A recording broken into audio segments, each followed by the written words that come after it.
Claire Reid was fit and healthy, a regular at the gym.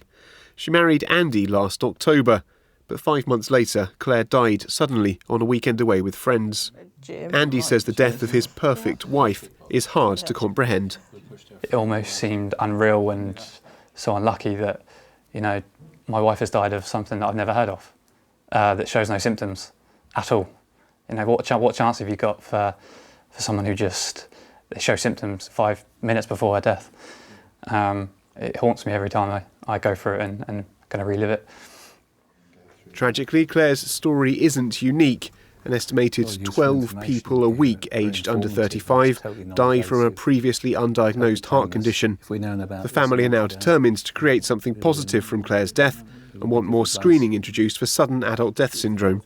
We have promised Claire, when we said goodbye, that she wouldn't die in vain. And that was our promise to her. No other family should have to suffer what we're going through. This tsunami of emotion, which is very hard to deal with. She would want her legacy to prevent others having to go through this. Figures suggest that sudden cardiac deaths dropped by 90% in Italy when mandatory screening was introduced. It's something charities here also back. Screening is the most comprehensive answer. It doesn't hurt. There's not anything invasive with being screened. We find at our screening program that 1 in 300, if you've got a school of 1,000 people, that means 3 could be at risk. 1 in 300 young people are carrying a life-threatening condition. That's an awful lot.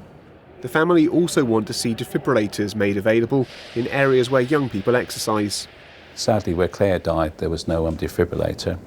Her good friend who tried to resuscitate her with CPR, who was a training nurse, found that was lacking there. I'm not blaming that there is all. There's no obligation to have them, but it may have helped.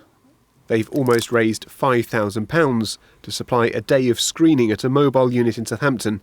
They say it's all work Claire would have expected them to do. I think she'll be looking up there and saying, go on, go for it. Push this as much as you can. Save as many lives as you can. I think she definitely would want to do what we're doing now.